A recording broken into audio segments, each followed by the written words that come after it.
Welcome to this special launch and panel discussion for Cultivating Mindfulness to Raise Children Who Thrive, Why Human Connection from Before Birth Matters. My name is Bianca Milroy. I will be your avid reader host tonight. Now, please join me from wherever you may be to acknowledge the traditional custodians of the land. From where I call home, this is Meanjin or Brisbane. I pay respect to the Yagara and Turrbal people and to all elders past, present and emerging. I acknowledge this land has always been and will always be a place of creativity, community and storytelling. So if you haven't attended an online event with Avid Reader before, there is a chat function that you can use to communicate with your host.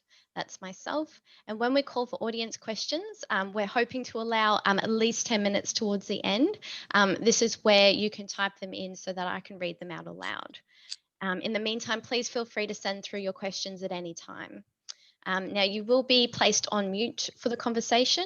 So if you haven't already and you're attending, you're obviously not one of our guest speakers this evening, please do place yourself on mute just to minimize any disruptions.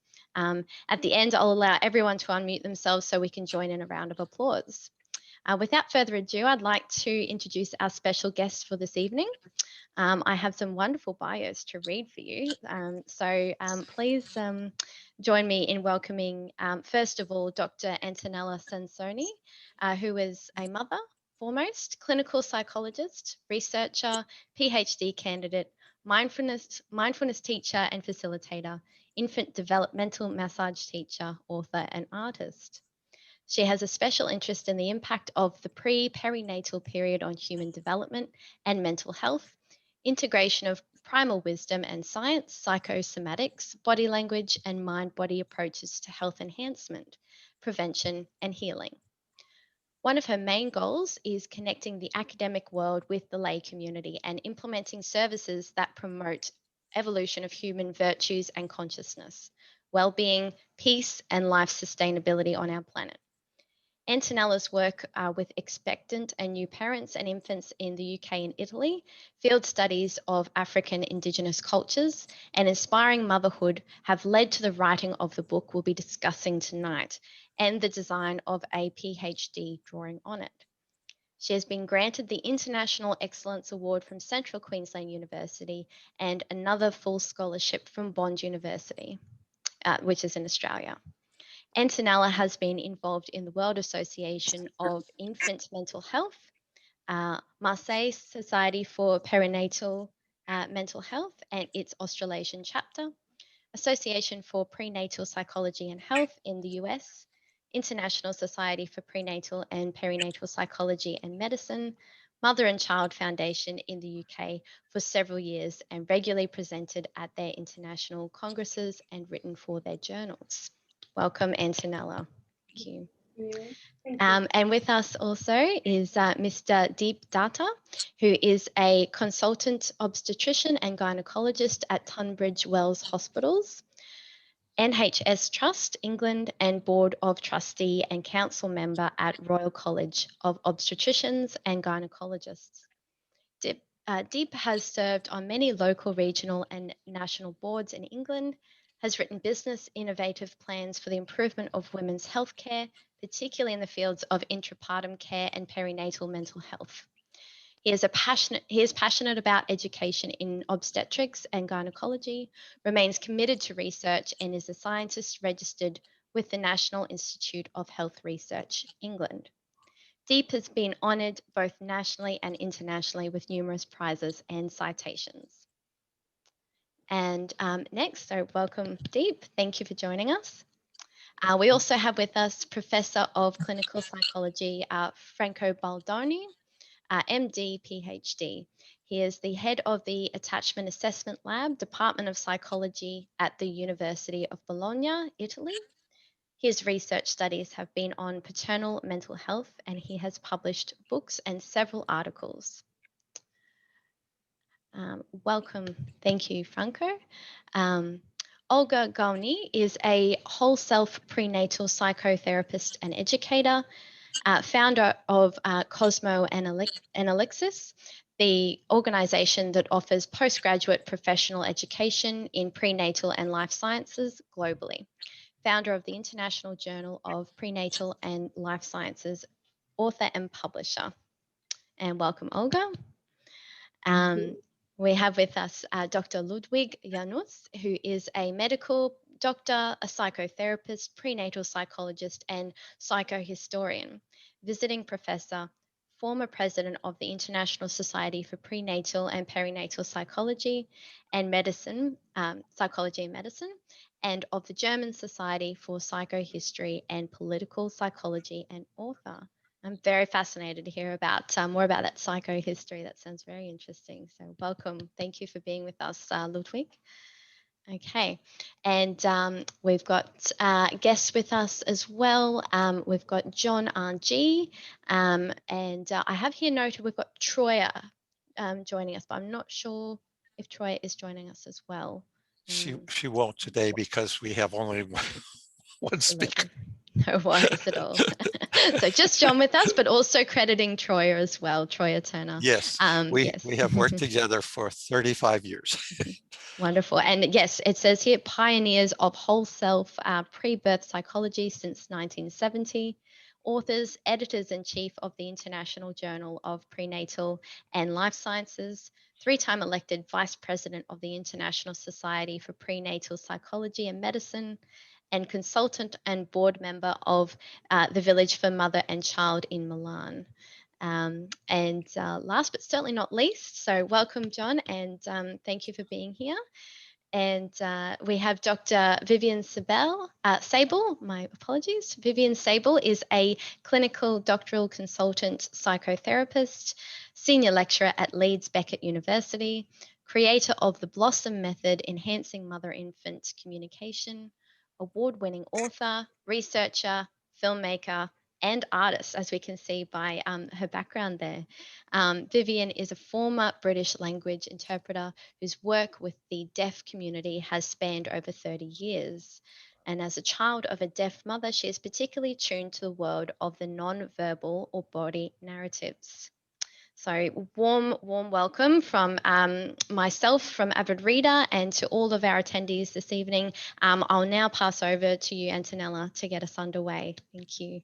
Thank you, Bianca, and thank you everyone for being here.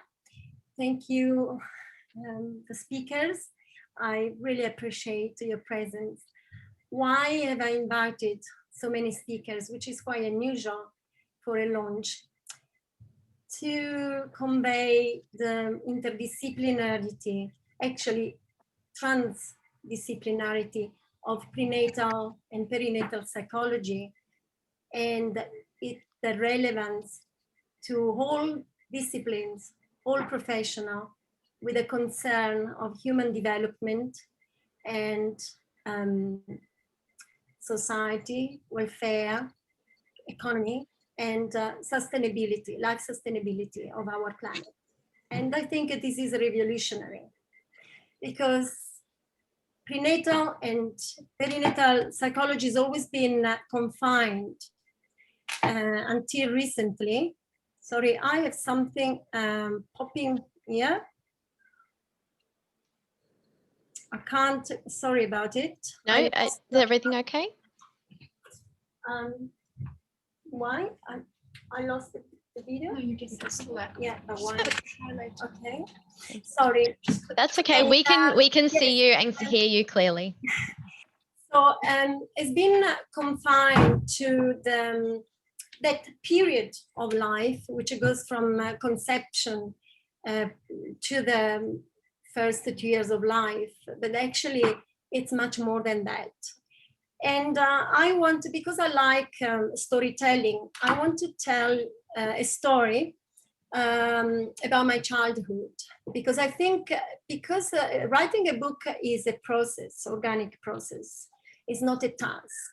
And very often the origins reside in childhood. I was 8 years old, and my father was having a siesta, and there was a cousin of my father, who's a 17-year-old, was with us for the summer holiday. and he was insisting on having the garage key to ride my brother's motorbike. And my father was insisting not to go. And after many unsuccessful attempts, he gave in. And I was on the balcony listening to the conversation. And I don't know why, but I shared anxiety, my father's anxiety. And after half an hour, 20 minutes, half an hour, I hear someone in the courtyard, a young man had an accident. And that was it. And I had very strong anxiety about my father's health. Immediately, it was a visceral feeling. Because at that age, obviously, your parents are the most important figure. And my father developed asthma. And everyone, my mother, the doctors, they all thought that it was consequent to a cold shower. But I knew that it wasn't. I was a little girl, I was 8. And from that time, I became very interested in the links between mind and body. And interested in the non-manifest. So the implicit process, what actually leads to illness. Because we live in a society, and I think this is the Western culture, where there is health and illness, clinical or health psychology. Everything is separated. And so this link is crucial in all disciplines, psychotherapy, medical training, and is missed out. So that's how, I was living in a community, everyone believed in the manifest, so the shower, not the link with emotions. And this actually led me to be interested in early life, where actually this link is much more dramatic. In early life, in pregnancy, now we have all the evidence that the mother's emotions transmit to the unborn baby, her thoughts, her traumas, it passes through generation. And there is evidence. Now we have evidence about this. We have evidence of epigenetics, how the environment where we live influence our genes. So when we are born, we are not a result of it's not our destiny, our genes, but we are already a product of environmental influences. And another experience actually, which was a revelation, was my experience at the birth unit of St. John's and Elizabeth Hospital. I was supervised by Dr. Yehudi Gordon, and I was probably here. And that it was a discovery, because I had more confirmation about these links between mind and body, emotions, the role of emotions, the link between the mother childhood experiences, the trauma, and their pregnancy, and the development of conditions like mastitis, for instance, the inability to breastfeed, and etc.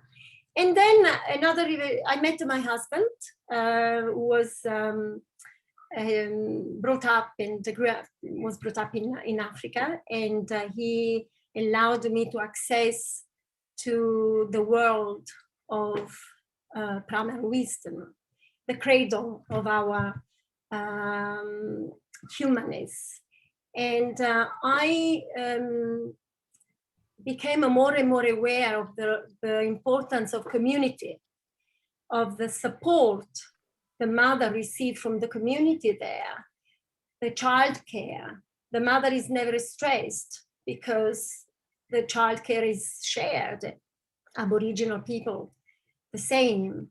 And the transmission of prenatal and perinatal practices through generations. So as in our society, trauma, we have abundant evidence about the transmission of trauma. There we can see is really a wonderful window to see how these good practices are breastfeeding and physical nurturing contact, communication with the child in the womb, even before conception. An indigenous woman would go into the bush and call for the soul of the child. And when she hears the soul of the child, it would go into the heart and conceive successfully the child. So all these beliefs, now we know that affect the physiology, affect fertility. And so we really have interesting evidence which confirm what actually indigenous mothers have believed for millennia. So it's nothing new. So, but why is this knowledge not implemented in our society? Why are mothers giving birth in a very dishumane environment? I just received a message the other day from a mother who said, I was whisked away after the birth, straight after the birth, to the theater, and my baby separated from my baby, and I'm living with this sense of guilt. I can't get rid of this sense of guilt. Is there a hope that I can heal? Because this sense of guilt doesn't allow me to feel the love of my children towards me. And there where mindfulness, self-compassion, why are so important. But this emotional dimension of the mother is neglected. No one knows. A baby is born premature. Oh yes, it was medical condition or other reasons, but the emotional dimension of the mother is never acknowledged. She's the only one who knows the truth very often. So these communities have the answer. You see children self-regulated, settled, no tantrum. They don't need, because the mother picks up the messages, the cues, and the answer.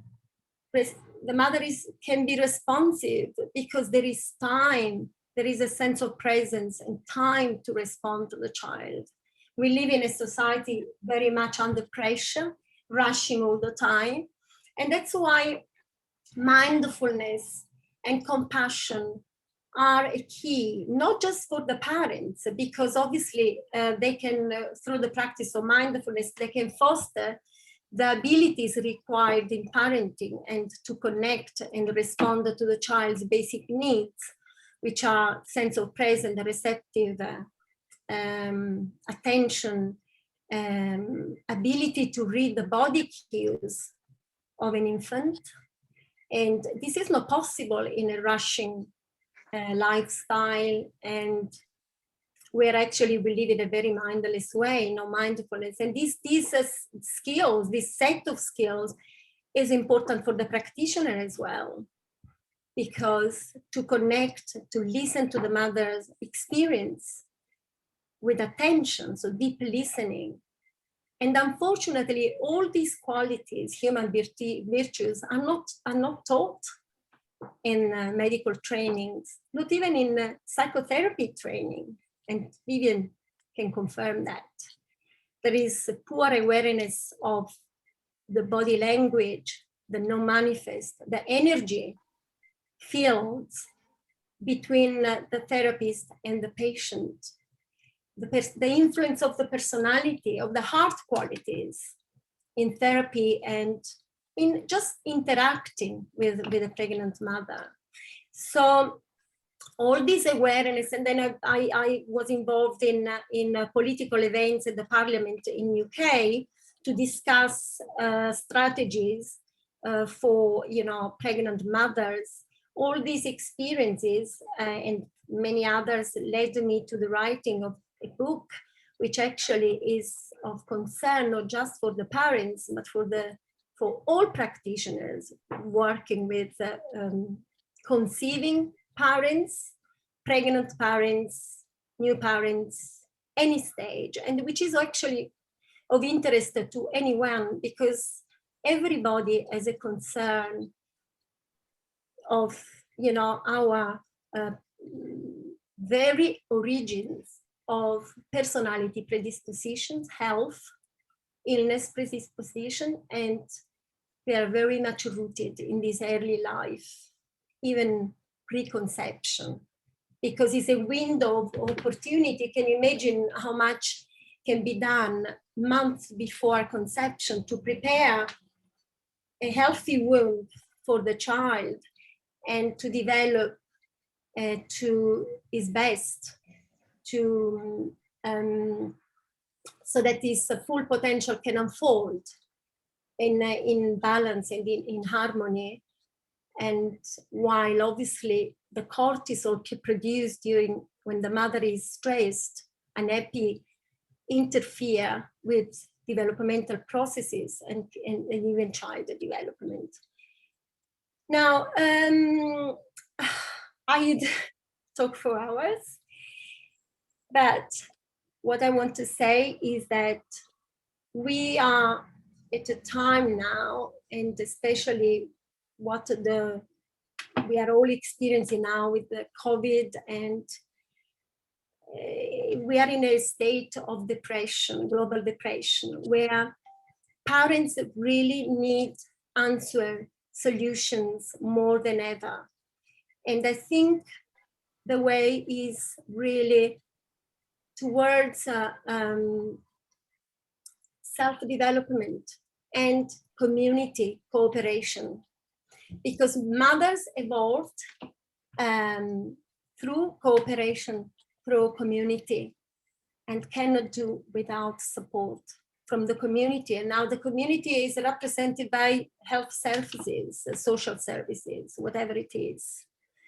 And isolation and depression are the worst factors interfering with physiological processes of pregnancy, birth, child development.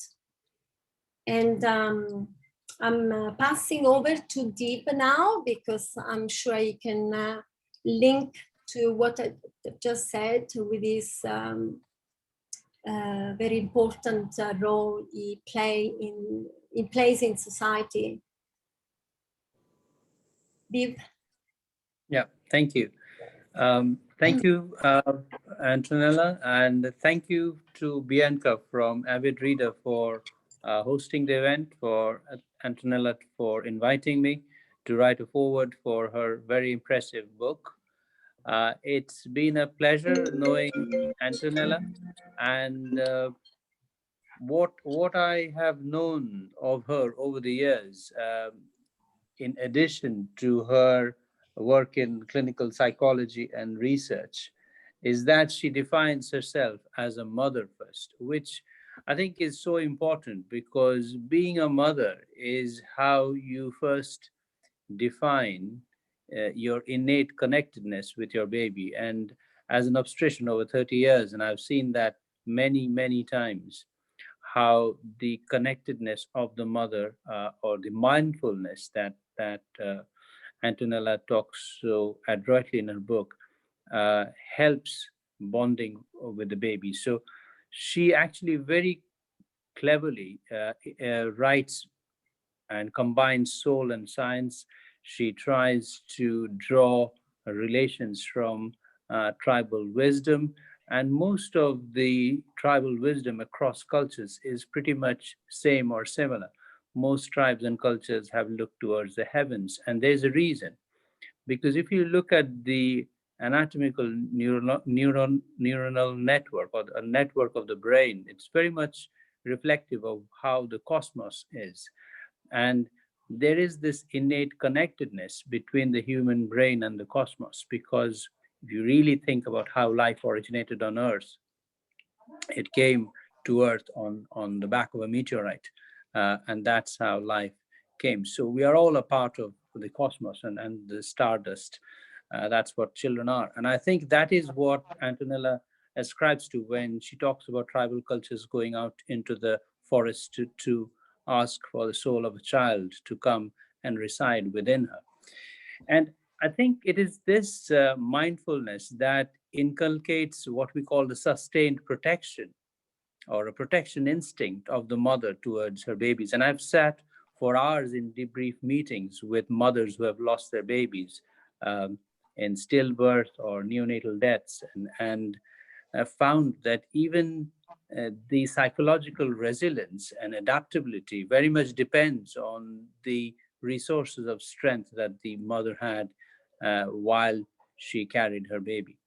And it is so important, especially in this pandemic world, that there is so much of importance being placed on psychoneuroimmunology, which actually reinforces body's immune function. And that is something we know for a fact. We're beginning to understand complexities and prematurity and low birth weight and other pregnancy complications have their roots in the understanding of complex neural structures and structural relationships between mother and baby, which is only beginning to be understood. And as an obstetrician, I can see the interface between psychoneuroimmunology and the immune function and the adaptive strength. And Antonella brings it very, very clearly and very expertly in her 11 chapters of the book she has written. So I won't take much time. I have had a pleasure reading and writing a foreword for her book, and I wish her the best. I congratulate her on her recent award of the 100% scholarship from Bond University. And I will now hand it back to Bianca and the other speakers so that they might have a chance to speak as well. Thank you.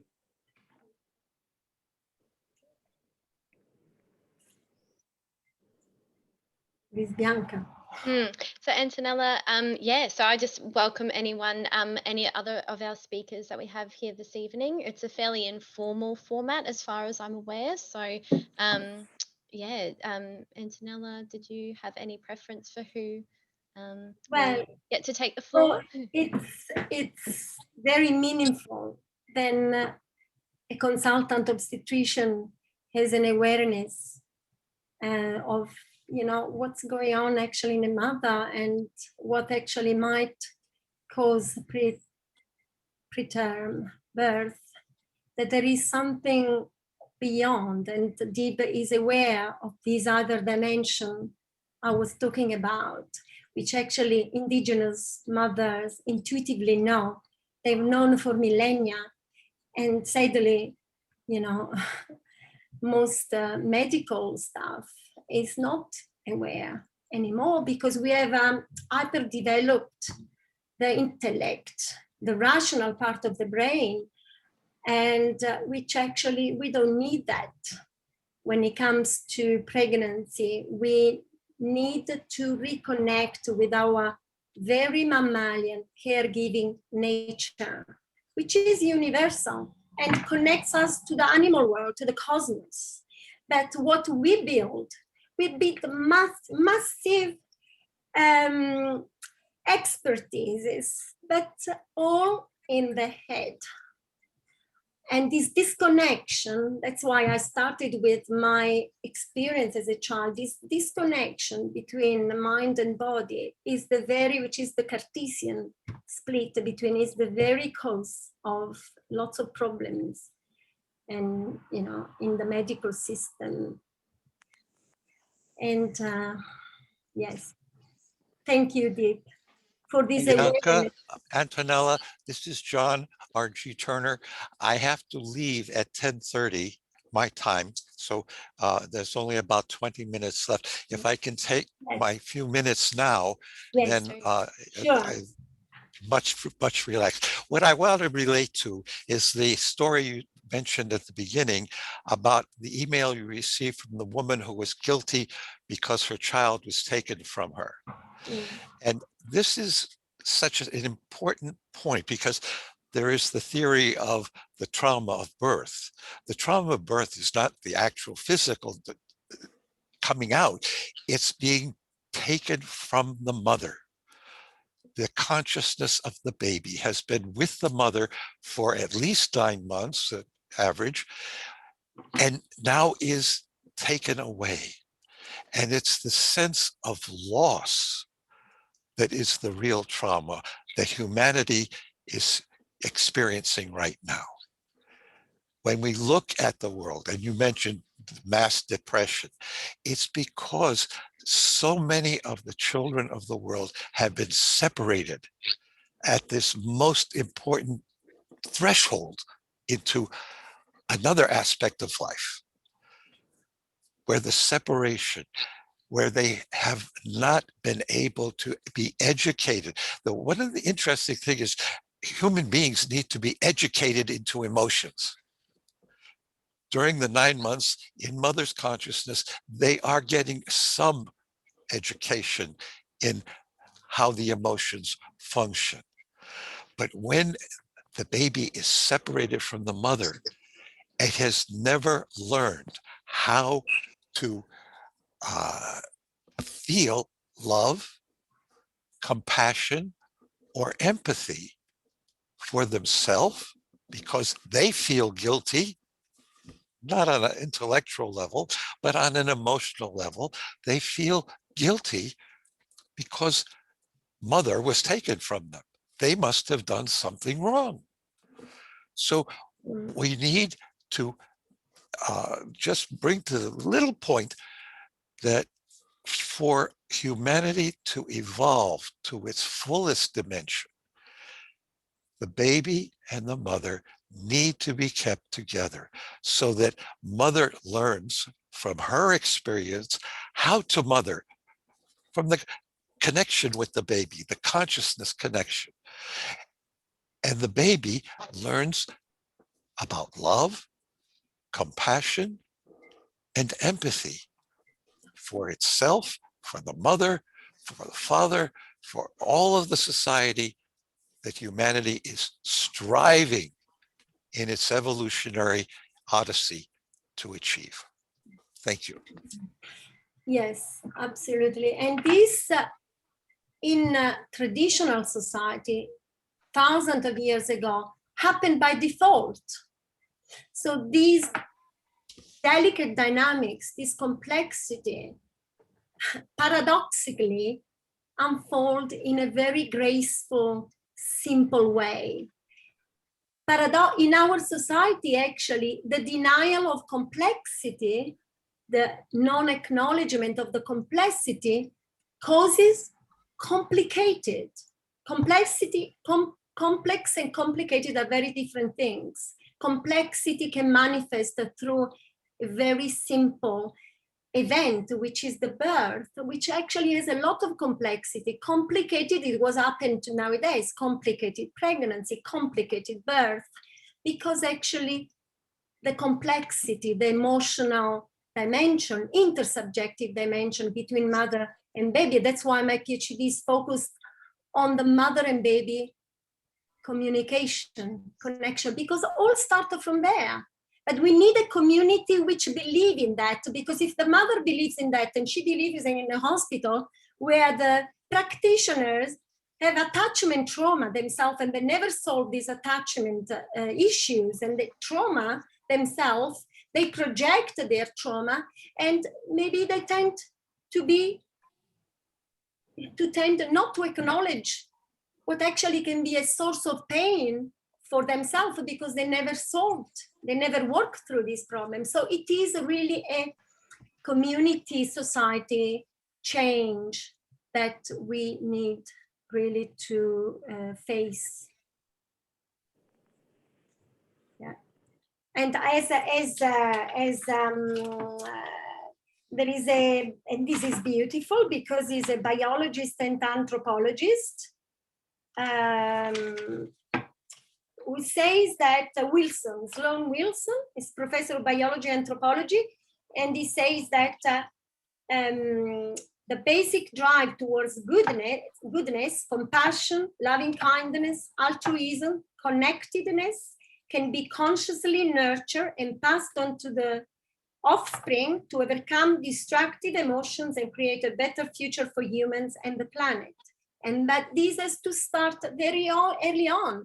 How can we solve environmental problems if we don't bring up children with a sense of empathy and compassion for the environment? What do we teach at school? Academic, English, math, all this not teaching of compassion, of prenatal psychology to parenting skills, which have much more life long effect. So, yes. I have to leave. Thank Thank you, you very John. much. Thank Blessings you. to everyone, especially Thank you. delighted to see Ludwig again. Bye-bye. Thank you, John. Thank you. Thank you, John. Bye. So, please, next.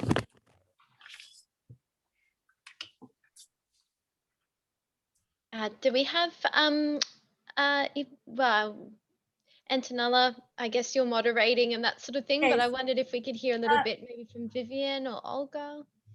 I think it is Franco. It is Yes, Franco. I think Yeah. it's, yeah, anyone. Baldoni? I don't know. Franco? Yes, Yes, you yeah, can. yes, Yes. yes, here I am.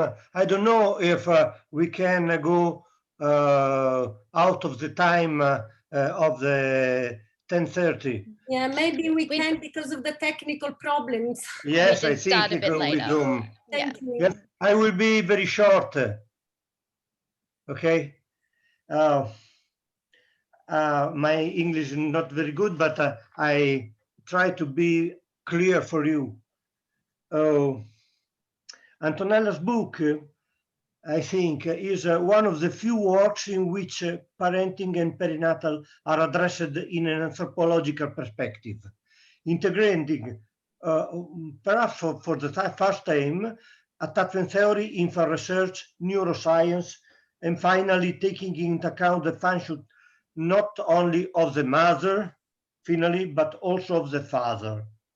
Antonella is a pioneer who, as a true researcher, has been able to use her personal and family experiences, born in Italy, lived in UK, Africa, and Australia, to outline a complex, transcultural, biopsychosocial, and systemic vision on parenting, integrating primal wisdom with the modern scientific Western worldview.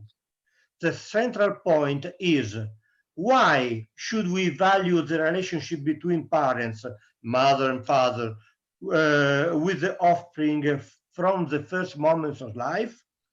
And in a period in which the COVID-19 pandemic changed the way of life around the world and put the Western way of life, influenced by economic and commercial factors, in serious crisis, Antonella referred to the enhancement of past experiences and to the wisdom that can be found in ancient habits and culture, but still present in many populations of Africa and Asia. Antonella also promotes a vision of parenting which, integrating different cultures, leads to changing our Western stereotypes. In particular, research has shown that the relationship between parents, especially in romantic love, tends to be configured as an attachment relationship in which, during the perinatal period, both protect the partner and their mental states influence each other. In fact, as Antonella said, the mother and infant's well-being has also been supported simultaneously and beforehand by the entire village for millennia, as you said. Pregnancy and childbirth can be times of joy and anticipation, but also of challenge and stress for the whole family. In these moments of personal and relational danger, when maternal affective disorders are very frequent, the function of the father as an attachment figure is fundamental. And this is particularly true in Western culture, where the extended family has been gradually replaced by the nuclear family and both parents work. In other parts of the world, particularly in Africa and Asia, the situation is very different, and ancient patterns of offspring care are more common. A pregnant mother's own trauma or an affective psychopathology can obviously influence the development of the baby, having lasting and serious consequences. But the same father can frequently manifest perinatal affective disorders, even if in different ways from the maternal ones. In these cases, the father may not be able to play his protective role towards the mother, and even interfere with the development of the newborn and the mother-child relationship. Furthermore, recent research has shown in fathers who take care of offspring significant changes on the endocrine level, testosterone, oxytocin, vasopressin, cortisol, and of activated neural areas partially similar to those of the mother. And in this perspective, Antonella proposes her innovative mindfulness relationship-based model, rooted in the most ancient practice, enhancing mother-fetus communication and connection to support parental mental health and the mother-father-baby-child relationship in pregnancy and behind birth. As I say, God bless you, Antonella, and your family. And thanks to you all for your attention. Thank you. Thank you, Franco. Yes, you actually highlight the role of the father further. I mean, I've written a chapter, but there is always the presence of the father. Obviously, we always talk about mother and baby, but the father is always present. We know that. And it's good to talk about this because the relationship with the father is one of the most powerful factors after the community. And in our society, even more, because we don't live in a community. So we live in a nuclear family. So the role of the father is even more important. And because of cultural reason, the emotion of the father are very much denied, not listened to, because of this focus on the mother. Actually, the quality of the relationship, it's so has such a huge impact on the mind state of the pregnant mother and afterwards, and therefore on the child development also directly. Because if the mother is stressed, the father can compensate and can provide very meaningful nurture to the baby. So as you said, the relationship, it's very important that, you know, even prenatal programs involve the father as well, not just the mother.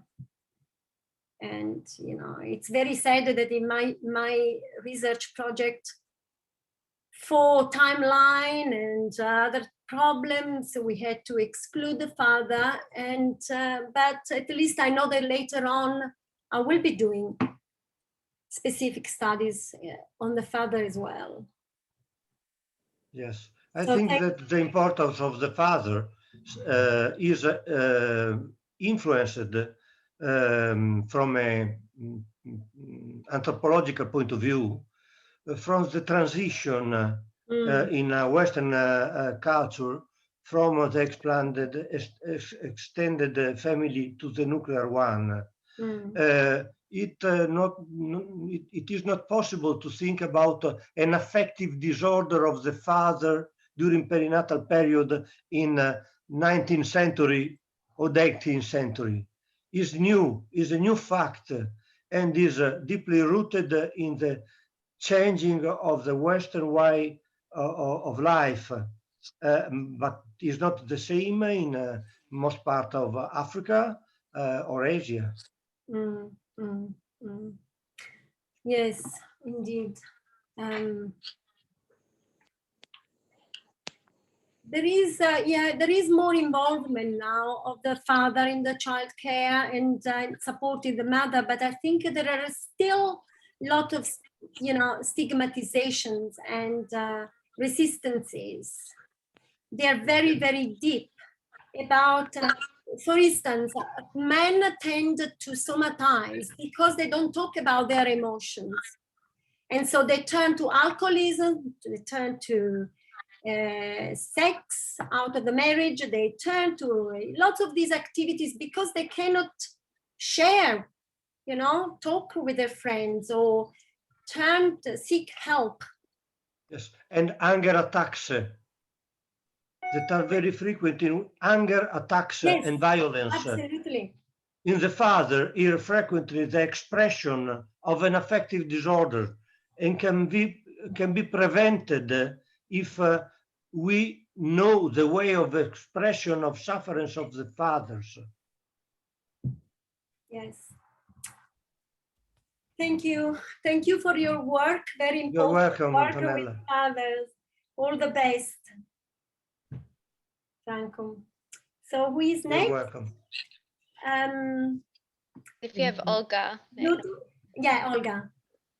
Okay, but Ludwig can also speak if he's ready.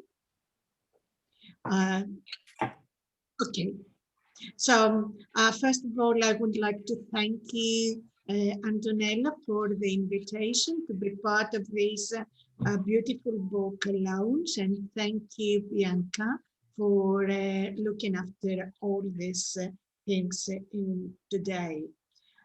I started reading Antonella's book on a day when I was really exhausted because of other projects I was in.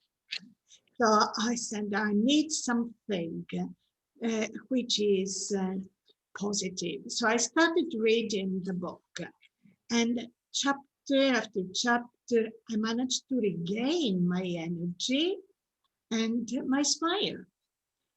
And I started, after some hours of being in the book, I noticed that this change, and I started asking myself, what is it in this book that restores health? And because I asked the question, there was an answer. And what happened is that in Antonella's book, there is a quite big number of positive words. If we could make a word analysis of the book, we would find that almost all the words used in the book have this high frequency, high positive, from cover to cover. And couldn't be otherwise, because the book is salutogenically oriented and speaks about ideals, about virtues, and all these concepts that Plato mentions in his realm of ideals. And that was another pleasant surprise for me. Antonella seems to be good friends with our classical men, Aristotle and Plato, and she mentions them in her book, together with a number of Greek words I was so happy to read. You see, I also belong to the Ancient Greek Philosophers Fan Club. So Antonella takes you with her down the classical philosophy lane of the Aristotelian virtues, and shows you the way how to go up there and then return back to the earth and apply them on earth, making them part of your daily life. She doesn't allow you to stay there and only there, because she journeys you to the primal paths of so many ancient cultures, and this anthropological, sociological, and primal wisdom trip awakens the always present primal wisdom that lies in you. And when you think that that's enough, the book is already worth reading and has served you so well, she adds a ton of science, prenatal psychology, epigenetics, neuroscience, biology, genetics, quantum physics, to mention some, and the sacred becomes scientific, or the scientific becomes sacred. Does she stop there? Of course not. How could she? She's an academic researcher and a health professional, but she's also a poet and a painter and a music lover. Thus, the journey up the philosophy lanes turns out to become another journey down the art lanes. How could she reject her own nature? So art becomes the moving energy that unifies the primordially old and the modern, the external and the internal in a new Western worldview. And in doing so, she offers a gift to the disbelievers who may think, how is it possible for me to do this delicate job in a stressed world of adversity? And here Antonella brings the heaven to earth, showing how Western parents can move from being disconnected from self and consequently from their children, move to the new position of finding their own identity and support their children stay connected with their authentic self, so that they can grow and develop guided by their own inner wisdom and then mature into adults who thrive and finally evolve to fulfill their entelechy, the N1 telos goal they have in life. She proposes mindfulness as the connector and the transformational tool, because she manages to present mindfulness as what it really is. Not a pinkish cloud to cover up the stress of the life lost, but an always present, no matter what you do, mind frame that seeks meaning and wisdom out of all little big things of everyday life.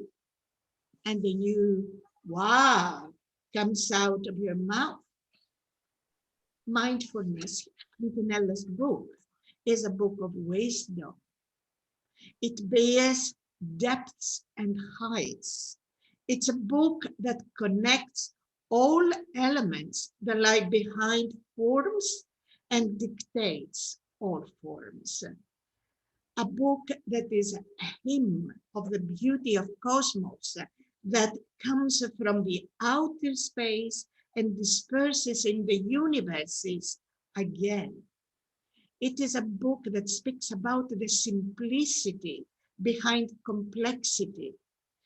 In Greek, there are two very special words that summarize this.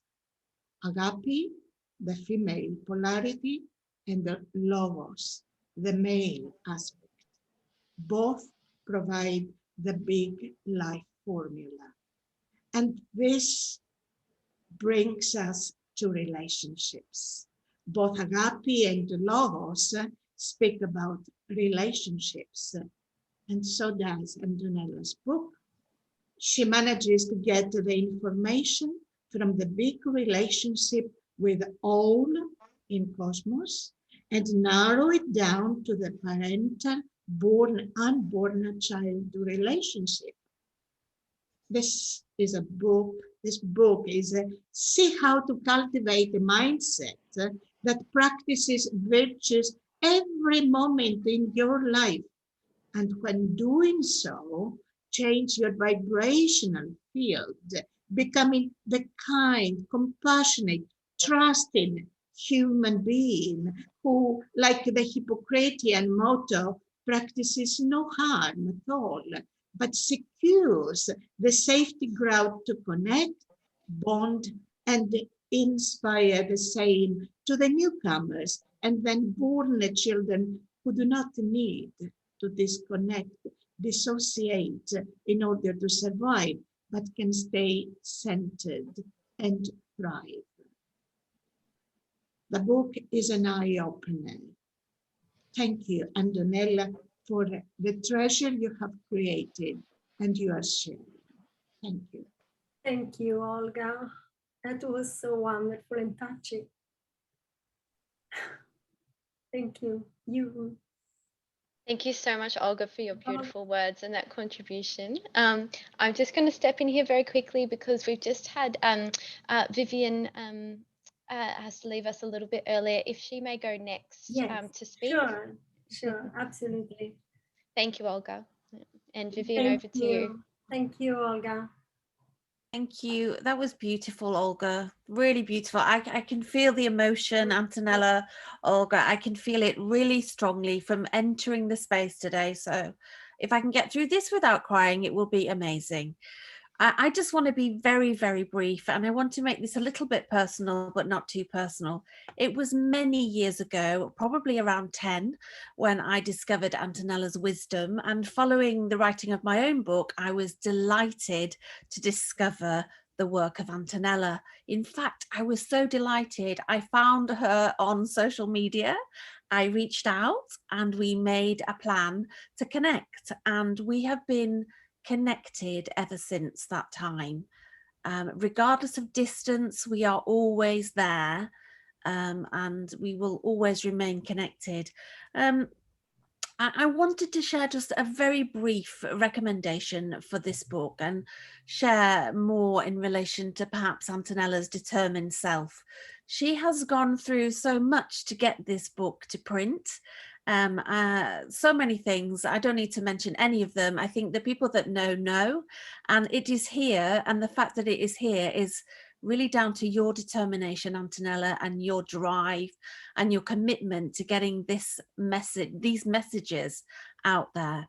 So my little recommendation says, Antonella's astute mind, literary finesse, and unprecedented knowledge of the relational and intersubjective infant has led her to author another unparalleled, seminal, and landmark publication. Her decades of research have encouraged not only the parent, but the infant's societal and professional family to recognise and utilise their collective wisdom to support the mental well-being of the developing infant. Antonella, you encourage maternal and paternal engagement with the concept of pregnancy planning and pregnancy and the recognition that the infant is a sentient being. You gently remind us in this wonderful book that it is not the birth that brings into the world it is the moment of conception. Your capacity to blend science, mindfulness, psychological theory in support of the infant deserves only praise. Your compassion permeates all of your work, and where in this book you bring alive the concept of consciousness and interconnectedness. Antonella dismisses with foresight the reality of hyperspecialism and individualism, and instead encourages combined and ancient wisdom to raise an infant to thrive. This book is a must read for all parents, all in mental health and maternity professionals alike. If you do not read this, you will be out of touch with the realities of pregnancy, birth, and the thriving infant in the now and beyond. Thank you so much. Thank you for inviting me today. Thank you, Vivian. Beautiful. Thank you so much, and was so well said. Definitely can't go past a recommendation like that, I think. Certainly feel like we're in good company with very supportive friends among us, and not just colleagues. They all beautifully got the essence of the book, and from slightly different perspective, it just works so beautiful. That's what I wanted to have, a conversation engagement. Yeah. Wonderful. So just aware of time, so we will move on to our next speaker. Deep, thank you so much. He's just said he does need to leave soon, but yeah, thank you again very much. I just wanted to make a point that a couple of our guest speakers will need to head off, and to thank you so much to our audience who are hanging in there with us as well. Thank you so much. So we will move on now. I believe our next speaker would be Ludwig. Is that right? Yeah. Yep. Now, Ludwig, I've got you just on mute there, so you should be able to unmute yourself now. There you go. Yeah, hello. I'm happy to be here and speak about this wonderful book. And many things has been said, but I want to put in the foreground, it is not only important on the individual level for mothers, fathers, and children, but it's also of basic importance for the collective or the social level. Because what we have in the political events is an enactment of the unhappiness or the despair of the children.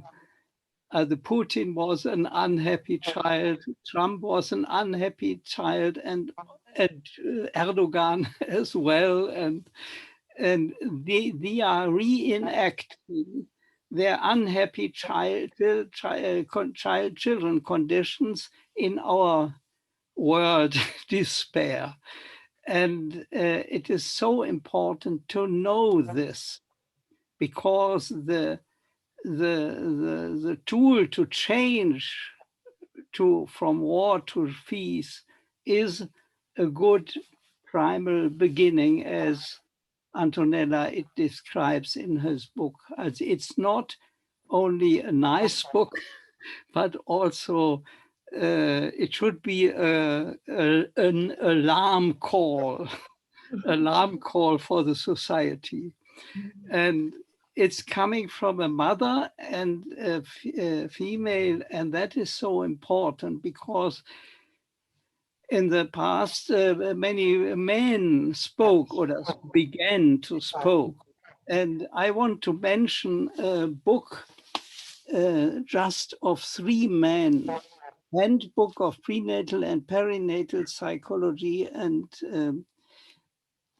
this book corresponds with Antonella book of man and book of a woman. And we should bring both together, as it is the title of Matthew Appleton's book, On the Way to Wholeness. We bring these spheres of the beginning of life and the events in the society. They are reflecting each other. And if we want to come to more peace, we have to read this Antonella's book, and also this book of and Matthew Appleton's book, Yes. On the Way to Wholeness. And we are all on this way. Thank you, Antonella, for your book, and Thank you, for all the Ludwig. speakers. Yes. Thank you. I am happy to be Yes. this psychohistorian aspects are also important. Thank Yes, you. and I just want to add a small thing. Yes, you highlighted this aspect of wholeness, and that's where the answer is: integration, wholeness. Because one thing about my book is that I never use psychiatric terminology, illness, condition, or there is a flow, there is a narrative between health and dysfunction or disorder. I don't like using illness, because that's coming from a psychiatric model, because it's really, there is a continuum. There is no separation between health and illness. We don't develop illness from getting up in the morning and we are ill.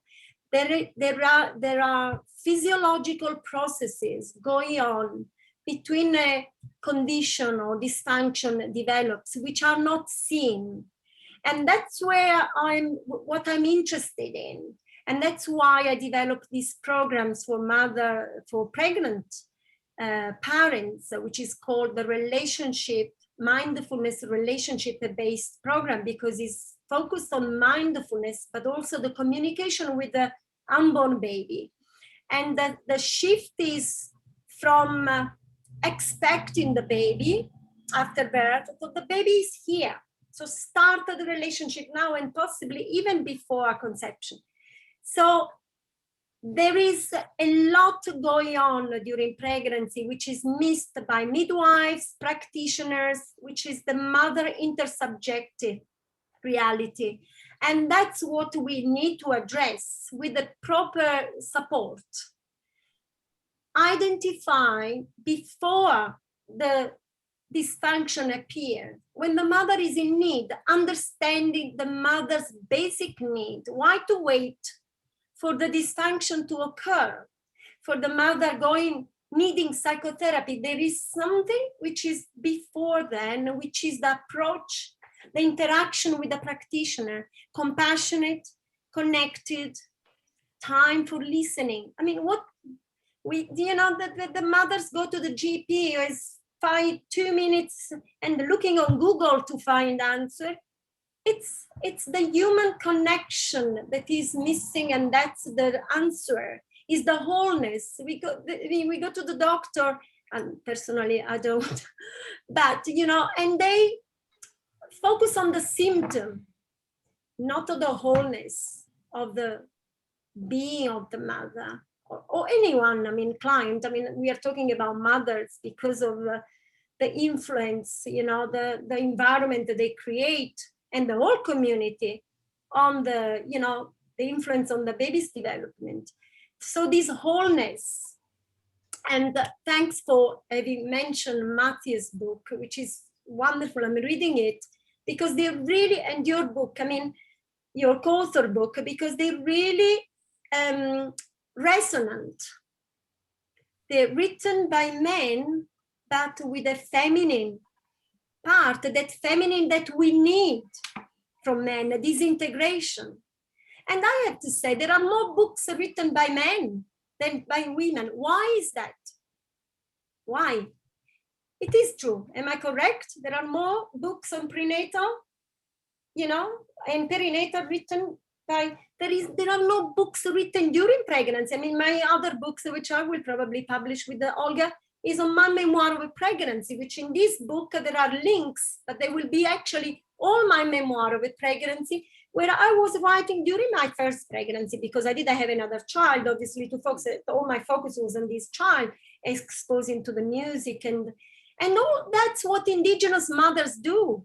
They have time to talk with the baby even before conception, and we have lost this practice, we as a society, these practices, because actually what impact on the brain is the practice, the regularity, okay, of the good practice. That's why people still believe that mindfulness is the moment of meditation. It's not. It's a way of living, way of being, and comes from regular practice.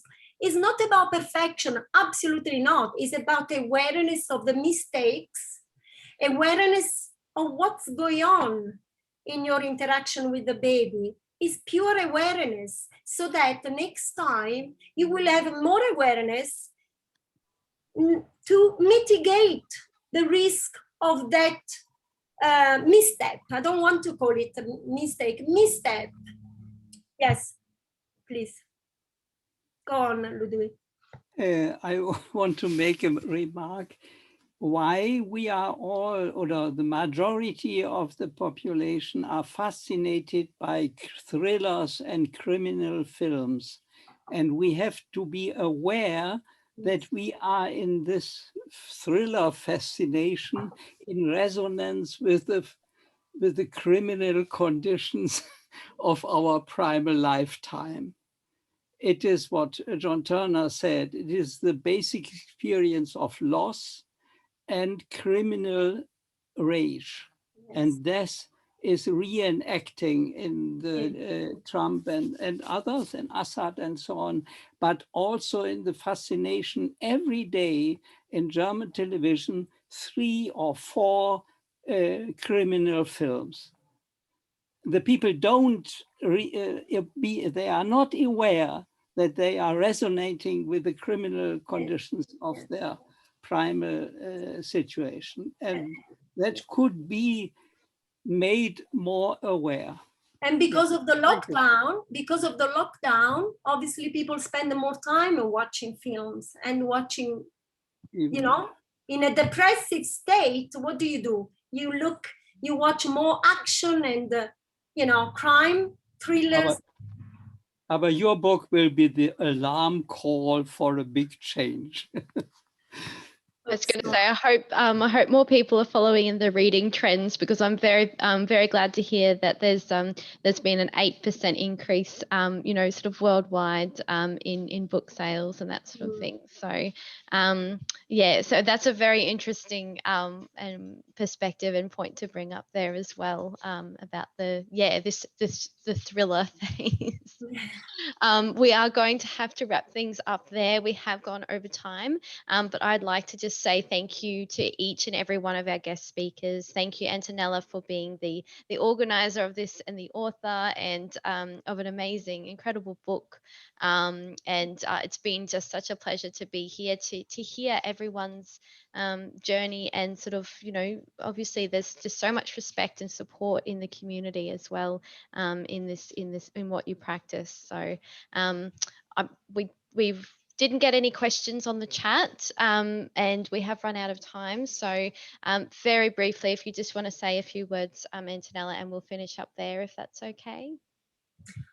I'm mind blowing. I mean, I'm overwhelmed by all these wonderful words, and which go beyond my expectation. Although I know, you know, the speakers, I know their work, and that's why I invited them, because I knew that they were going to bring really valuable contribution and the perspective.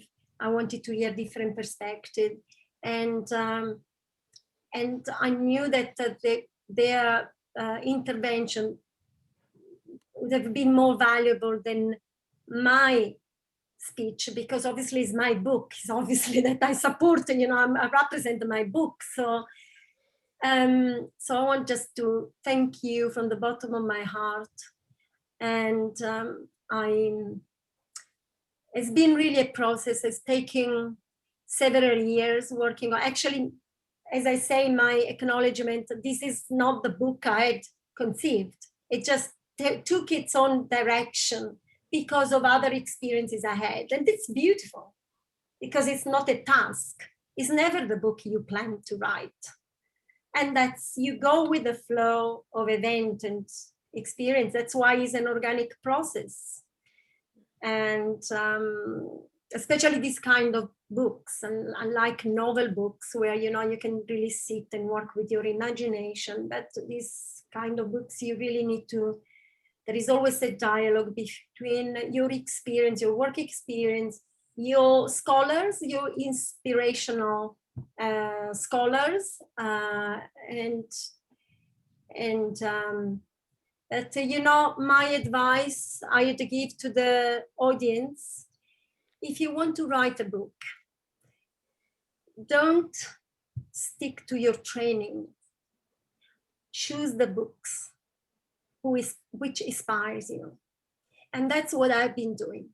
I always see my life, obviously I studied, I did a master, but my trainings never really answer to what actually I wanted, I needed. You choose your experience, your call, you listen to the call, and you open to experience, and you see the connections between what happened in your life. And there is always a design, and it is a cosmic design, and you implement that design by looking connections, you know, and reading what actually inspires you. That's my takeaway message. Take home message. Thank you. And while you're speaking, Antonella, you reminded me of a quote that I love, and that is, you know, if you love what you do, then you'll never work a day in your life. And I can truly see that in what you will do. So thank you so much for sharing your wisdom, your wealth of knowledge, and for being here. Everyone should be able to unmute themselves now. So please join in a big warm thank you for Antonella and our special guest this evening.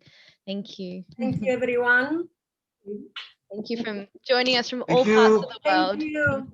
Goodbye. Thank you. Thank you, Franco. Bye. Thank Take you, care. Antonella, Bianca, and Ciao. everyone. Yep. Ciao. Bye. Ciao, Franco. Buone cose.